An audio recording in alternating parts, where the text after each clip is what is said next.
What happens when raw talent meets the darkest corners of fame? When a voice that could move mountains becomes trapped in a body that can barely stand? On a quiet Saturday afternoon in Camden, London, the world lost one of the most gifted voices of our generation. Amy Winehouse was just 27 years old, yet she had already lived several lifetimes' worth of triumph and torment. Her story isn't just about music. It's about the price of genius, the weight of expectations, and the thin line between artistry and self-destruction. The final days, a soul in retreat. In the sweltering heat of July, Amy Winehouse retreated to her Camden home like a wounded animal seeking shelter. Those who knew her best could see the warning signs written across her increasingly frail frame. Her once voluptuous figure had withered to alarming proportions, her famous beehive hair often unkempt, and her distinctive winged eyeliner sometimes smeared from tears she couldn't quite explain. The paparazzi cameras that followed her every move captured a woman who seemed to be dissolving before their very lenses. But what the photographs couldn't capture was the internal war raging within her mind. Amy had been battling demons that fame had amplified rather than silenced. Her relationship with substances had become a public spectacle, but behind closed doors, it was a private hell that consumed her thoughts, her sleep, and her will to continue. Her bodyguard, Andrew Morris, would later describe those final weeks as a period of profound isolation. Amy would spend hours alone in her room, sometimes emerging only to pace around her garden or to sit at her piano, playing fragments of melodies that would never become songs. The woman who had once commanded stages with the confidence of a blues legend now struggled to command her own thoughts. Friends noticed how she would start conversations mid-sentence, as if continuing discussions that had been playing in her head for hours. She spoke of wanting to get clean, of missing her music, of feeling like she was watching her life through glass. Yet whenever someone suggested professional help, she would retreat further, convinced that no one truly understood the complexity of her pain. Her last public performance had been a disaster in Belgrade just weeks earlier. She had stumbled through songs, forgotten lyrics, and appeared so intoxicated that fans demanded refunds. The incident left her devastated, not because of the criticism, but because she knew she had failed the music she loved so deeply. How had the girl who once brought grown men to tears with her voice become unable to remember the words to her own songs? From Southgate to stardom, the making of a musical prodigy. But Amy's story didn't begin with tragedy.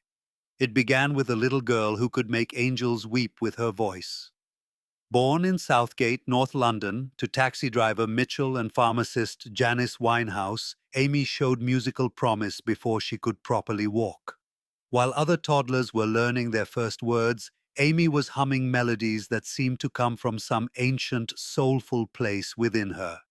Her grandmother Cynthia, whom Amy called Nan, was perhaps her greatest early influence. Cynthia would play Sarah Vaughan and Billie Holiday records, watching as young Amy's eyes would widen with recognition, as if she was hearing old friends rather than strangers. By age 10, Amy was writing her own songs, creating lyrics that displayed an emotional maturity far beyond her years. What child writes about heartbreak with such precision? What little girl understands longing before she's even experienced love? The divorce of her parents when she was 9 created the first crack in Amy's emotional foundation.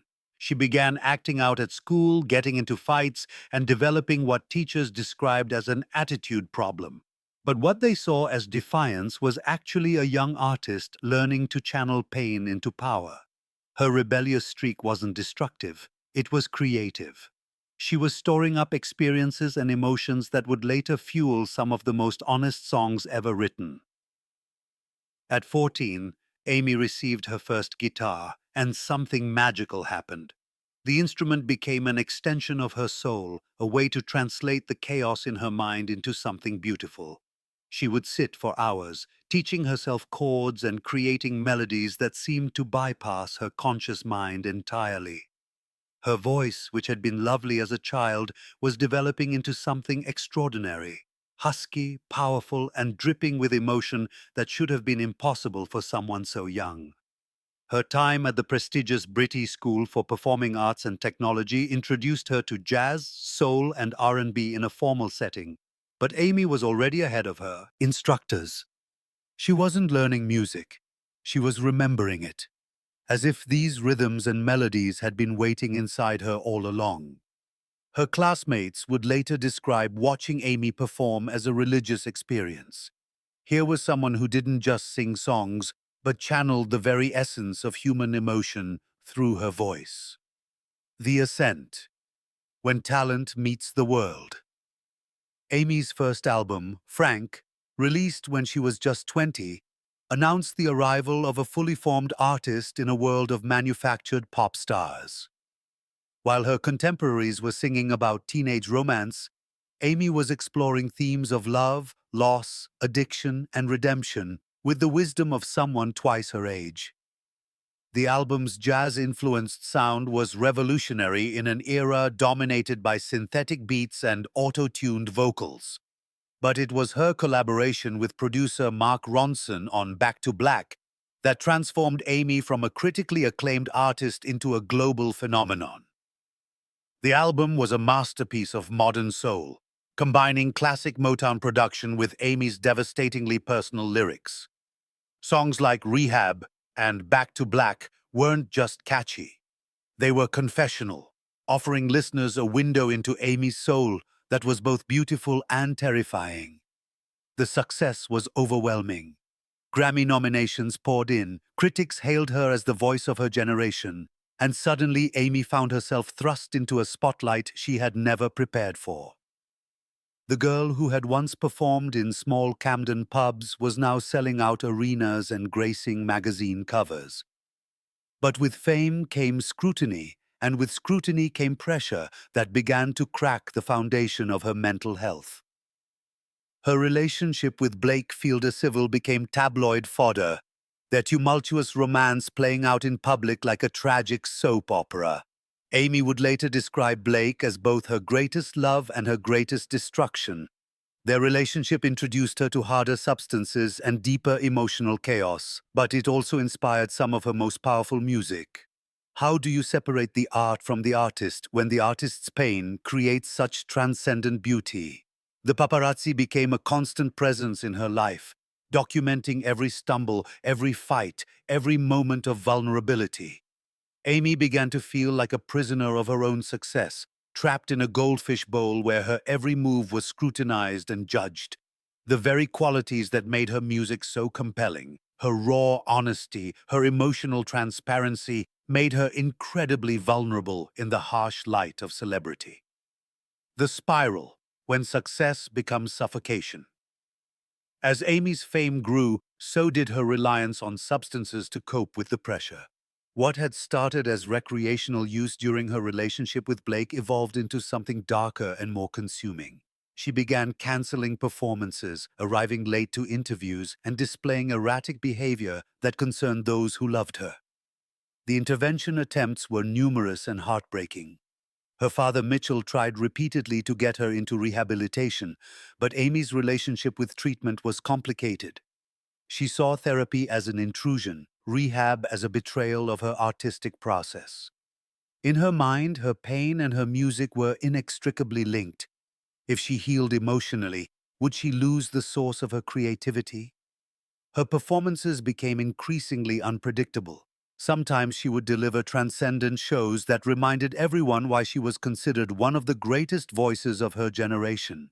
Other times she would appear so altered that she could barely stand, let alone sing.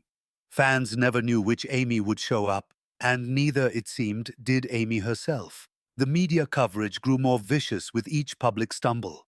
Photographers camped outside her home, following her to stores, restaurants, and medical appointments. Every bad day became front-page news. Every moment of weakness was broadcast to millions. The very people who claimed to love her music seemed to take perverse pleasure in documenting her destruction. Her weight loss became dramatic and alarming. The curvy, confident woman who had posed for Back to Black was disappearing, replaced by someone who looked fragile and haunted. Friends described feeling helpless as they watched someone they loved slowly fade away, despite having access to the best medical care and unlimited resources for recovery. The final chapter, July 23rd, 2011. The morning of July 23rd began like many others in Amy's Camden home. She had been trying to get clean again, working with a doctor to manage her withdrawal symptoms and attempting to rebuild her relationship with music. Her bodyguard Andrew had spent the evening with her, noting that she seemed relatively stable, even optimistic about the future. But Amy's relationship with alcohol had become increasingly dangerous as she attempted to stay away from harder substances. Her small frame could no longer process even moderate amounts of alcohol, yet she continued to drink as a way to manage her anxiety and depression. It was a cruel irony. In trying to get clean from one substance, she had become vulnerable to another. That Saturday afternoon, Andrew checked on Amy around 3 in the afternoon and found her sleeping peacefully in her bed. When he returned a few hours later for another check, Amy Winehouse was gone. The official cause of death would later be ruled as alcohol poisoning. Her blood alcohol level was more than 5 times the legal limit for driving. The news broke slowly, then all at once. Social media exploded with disbelief, denial, and grief. Fans gathered outside her Camden home, leaving flowers, notes, and playing her music from portable speakers. The beehive hairdo and winged eyeliner that had become her signature were recreated by mourners as a form of tribute and solidarity. Tony Bennett, who had recorded a duet with Amy just months before her death, said she was the only singer who truly reminded him of the great jazz vocalists of the past.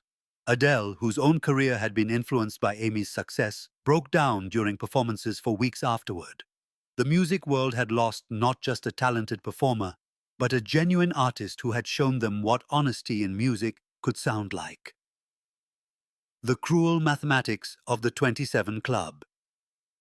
Amy's death at 27 placed her in the infamous 27 Club, joining Jimi Hendrix, Janis Joplin, Jim Morrison, and Kurt Cobain in a morbid fraternity of artists who died at the peak of their creative powers. But Amy's membership in this club felt particularly tragic because her struggles had been so public, so documented, and seemingly so preventable. The number 27 began to feel less like a coincidence and more like a curse. Here were artists who had burned so brightly that they exhausted themselves before reaching 30. Was there something about that particular age, that specific moment when youthful invincibility meets adult responsibility, that proves too much for sensitive souls to bear? Amy's father, Mitchell, would later establish the Amy Winehouse Foundation, dedicated to preventing young people from experiencing similar struggles with addiction. But even as he worked to honor his daughter's memory through charitable works, the question remained, could anything have saved Amy? Or was her artistic gift too intertwined with her personal demons to survive long term? Legacy, the voice that changed everything. In the years since her death, Amy Winehouse's influence on music has only grown stronger. Her vocal style can be heard in artists ranging from Adele to Bruno Mars to Sam Smith. She proved that authenticity could be commercially successful, that vulnerability could be powerful, and that real artistry would always find an audience hungry for genuine emotion. Back to Black continues to sell millions of copies worldwide, introducing new generations to Amy's extraordinary talent. The album stands as a testament to what popular music can achieve when it's created from a place of absolute honesty rather than calculated commercial appeal. Every song feels like a piece of Amy's soul, preserved forever in notes and lyrics that continue to move listeners to tears. But perhaps Amy's greatest legacy isn't in the artists she influenced or the records she sold. It's in the conversations she started about mental health, addiction, and the responsibility we all share in how we treat our most vulnerable celebrities. Her death forced the music industry to confront uncomfortable truths about how it treats young artists, particularly women who struggle with personal demons while trying to create art.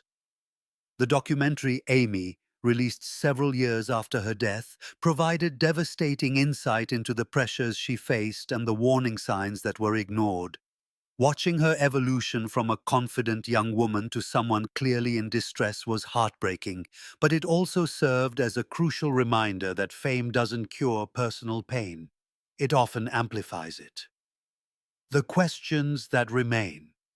What would Amy Winehouse's music sound like today? Would she have continued evolving as an artist, exploring new genres and pushing creative boundaries? Would she have found peace with her demons? Or would the struggle have continued to fuel her artistry? These questions will forever remain unanswered, leaving fans to wonder about the albums that will never exist, the collaborations that will never happen, the growth that was cut tragically short. Her voice, captured forever on recordings, serves as both a celebration of what was and a mourning for what could have been. When you listen to Amy sing Black to Black or Valerie, you're not just hearing a talented performer, you're experiencing the raw emotion of someone who held nothing back, who gave everything she had to her art, even when it cost her everything she was. Conclusion. The price of authenticity. Amy Winehouse died because she felt too much in a world that demands performers feel nothing authentic. She was an artist in the truest sense, someone who couldn't separate her life from her art, her pain from her creativity, her truth from her music. In an industry full of manufactured personalities and calculated images, Amy was devastatingly real, and that realness ultimately consumed her. But here's what we must remember. Amy Winehouse didn't die because she was weak. She died because she was strong enough to feel everything, brave enough to share it with the world, and honest enough to admit when she was struggling. Her music will outlive all of us precisely because it came from a place of absolute truth, even when that truth was painful to hear. Every time someone listens to Rehab and finds comfort in knowing they're not alone in their struggles, Amy's legacy lives on. Every time an artist chooses honesty over marketability, Amy's influence continues. Every time we remember that celebrities are human beings deserving of compassion rather than judgment, we honor what Amy's life and death taught us. The tragedy isn't just that Amy Winehouse died at 27, it's that the world needed her to suffer for her art, then acted surprised when the suffering became too much to bear.